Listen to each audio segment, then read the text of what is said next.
Assalamualaikum warahmatullahi wabarakatuh. Nama saya Zulhari Daniel bin Zulkifli. Nombor matrik saya PA20A131. Nama saya Muhammad Aiman Hadi bin Cik Muhammad Zan. Nombor matrik 20A099.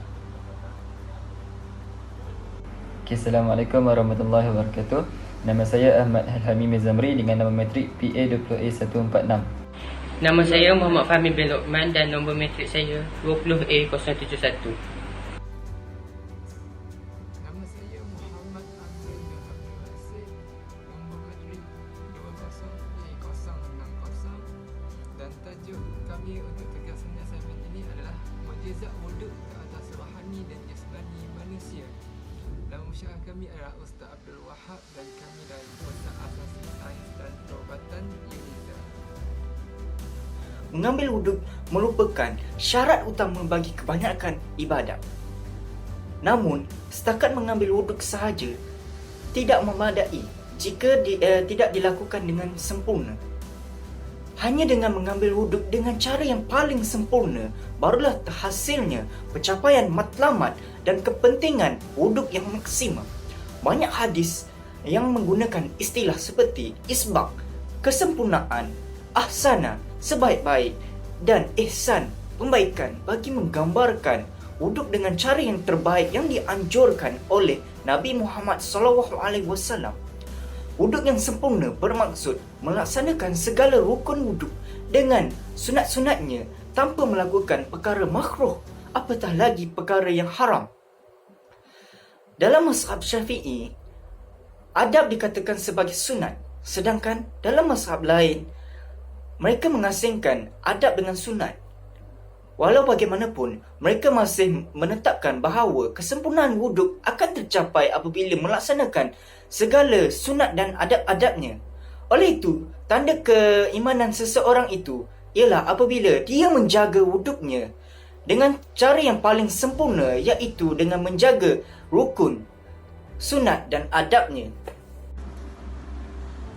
Assalamualaikum warahmatullahi wabarakatuh. Nama saya Aiman Hadi. Jadi saya akan menerangkan cara berwuduk. Yang pertama sekali, wuduk dimulakan dengan niat. Sebaik-baiknya kita lafazkan niat sebelum kita mula mengambil wuduk untuk memudahkan kita berniat dalam hati. Niat wuduk ialah nawaitu raf'al hadasi azghari lillahi ta'ala, yang bermaksud saja aku mengangkat hadas kecil kerana Allah Ta'ala. Yang kedua, kita perlu membaca bismillah dan membasuh pergelangan tangan hingga bersih sebanyak 3 kali.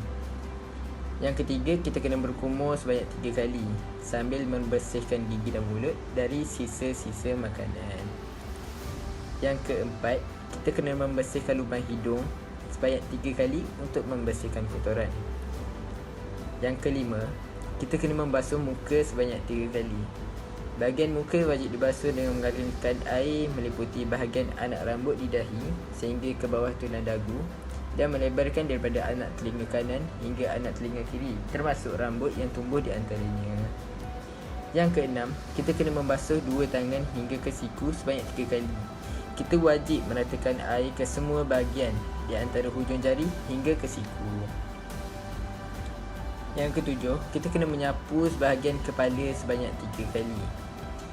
Sekadar memadai jika kita menyapu air pada ubun-ubun, walaupun sekadar membasahkan sekurang-kurangnya 3 helai rambut, asalkan rambut yang dibasahkan itu berada dalam had kepala. Sekadar peringatan, tidak sah jika kita menyapu air pada rambut yang melepasi had kepala, seperti rambut yang berada pada bahagian bahu atau hujung rambut yang berikat. Yang ke-8, kita kena mengusap 2 telinga sebanyak 3 kali. Dan yang ke-9, kita kena membasuh kaki daripada hujung jari kaki hingga ke buku lali sebanyak 3 kali. Dan yang terakhir sekali, tertib. Setiap rukun wuduk mestilah dilakukan mengikut turutan. Jadi sekian daripada saya, terima kasih. Yang pertama adalah menggunakan air secara berlebih-lebihan. Yang kedua adalah mendahulukan anggota kiri daripada yang kanan. Yang ketiga adalah mengelap anggota wuduk kecuali keunzuran. Yang keempat adalah menyembah air ke muka. Yang kelima adalah membasuh atau menyapu anggota wuduk lebih atau kurang daripada 3 kali dengan yakin. Yang keenam adalah meminta orang lain untuk mengambil wuduk kepada kita. Dan yang terakhir adalah berkumur-kumur dan memasukkan air ke dalam hidung secara berlebihan bagi orang yang berpuasa. Hukum berwuduk terbagi kepada 2, iaitu wajib dan sunat. Wajib adalah ketika kita hendak melakukan ibadah-ibadah tertentu yang disertakan dengan niat. Yang kedua adalah sunat. Sunat terbahagi kepada 4 pula, yakni ketika hendak mandi wajib. Yang kedua hendak membaca Al-Quran dan hadis. Yang ketiga ketika hendak tidur. Yang keempat adalah ketika marah. Yang pertama dengan menyebut nama Allah, yakni membaca bismillah. Yang kedua adalah membasuh kedua belah tapak tangan sebanyak 3 kali sebelum memasukkannya ke dalam bekas air. Yang ketiga adalah bersugi. Yang keempat berkumur-kumur dan memasukkan air ke dalam hidung dengan menggunakan tangan kanan dan mengeluarkannya dengan menggunakan tangan kiri. Yang kelima adalah menyelati janggut yang tebal sekiranya mempunyai janggut. Yang keenam menyapu seluruh bahagian kepala.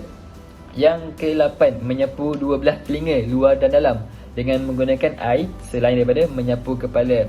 Yang ke-9 adalah melakukan semua perbuatan fardu dan sunat wuduk sebanyak 3 kali. So mendahulukan tangan bahagian yang kanan daripada yang kiri ketika membasuh tangan dan kaki. Yang ke-11 menggosok-gosok tangan atas anggota ketika membasuhnya. Yang ke-12 adalah berturut-turut. Yang ke-13 melebihkan basuhan muka hingga ke bahagian kepala dan membasuhkan bahagian atas 2 siku dan buku lali. Yang ke-14 adalah bersederhana menggunakan air tanpa berlebih-lebihan bagi mengelakkan berlakunya pembaziran. Yang ke-15 adalah menghadap kiblat ketika berwuduk. Yang ke-16 adalah seelok-eloknya tidak bercakap ketika berwuduk. Yang ke-17 adalah tasyahud dan berdoa setelah selesai berwuduk. Mukjizat wuduk ke atas rohani manusia. Rohani manusia merupakan unsur kehidupan yang tidak dapat dilihat dengan mata kasar. Oleh itu, hidup atau matinya rohani seseorang itu tidak dapat diukur oleh manusia. Apa yang boleh diusahakan oleh manusia adalah dengan terus melakukan ibadah yang pasti dapat membantu kelangsungan hidup rohani seseorang. Setiap ibadah mempunyai peranan yang berbeza dalam memelihara kepentingan jasmani dan rohani manusia. Salah satu daripada ibadah khusus yang dapat memelihara rohani dan jasmani manusia secara langsung ialah wuduk. Dalam banyak nas hadis dan kalam ulama, bahkan melalui kajian saintifik, wuduk terbukti dapat memelihara rohani manusia. Antara mukjizatnya adalah wuduk dapat menggugurkan dosa. Secara rohani, setiap bahagian anggota wuduk merupakan bahagian yang paling kerap dan mudah melakukan dosa. Oleh itu, penyucian fizikal yang dilakukan pada bahagian-bahagian anggota wuduk tidak dapat dipisahkan dengan penyucian rohani terhadap anggota tersebut. Sebagai contoh, mulut adalah bahagian yang paling sering membinasakan manusia kerana dosa mulut itu sangat mudah dilakukan. Lantaran itulah Rasulullah SAW memberi peringatan tentang perkara yang dapat menyelamatkan seseorang, iaitu hadis yang bermaksud, peliharalah lidahmu, diamilah rumahmu dan tangisilah dosa-dosamu. Demikian juga tangan yang sering menjadi punca kerosakan di muka bumi. Sehingga baginda SAW meletakkan ciri-ciri seorang Muslim sebagai orang yang terselamat daripada menyakiti Muslim yang lain dengan tangan dan lidahnya. Mukjizat wuduk ke atas jasmani manusia. Secara fizikal, wuduk sangat memberi kesan pada jasmani manusia, khususnya dari sudut kebersihan dan kesihatan tubuh badan manusia. Kita lihat dari segi yang pertama di mana wuduk dan kebersihan diri. Air merupakan keperluan asas dalam kehidupan manusia yang digunakan sebagai agen pembersihan dan penyucian. Penggunaan air untuk berwuduk menunjukkan bahawa ibadah ini sangat berkait rapat dengan kebersihan diri manusia. Secara langsung kerana umum mengetahui bahawa air mutlak yang digunakan untuk berwuduk merupakan air yang suci lagi bersih dan boleh digunakan untuk membersihkan serta menyucikan sesuatu.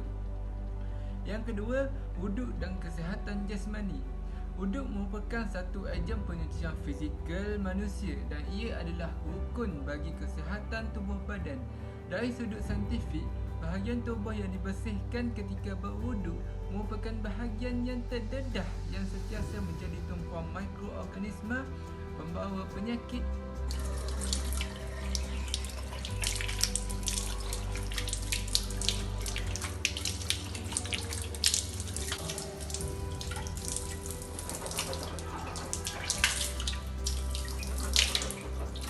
Satu, dua, tiga.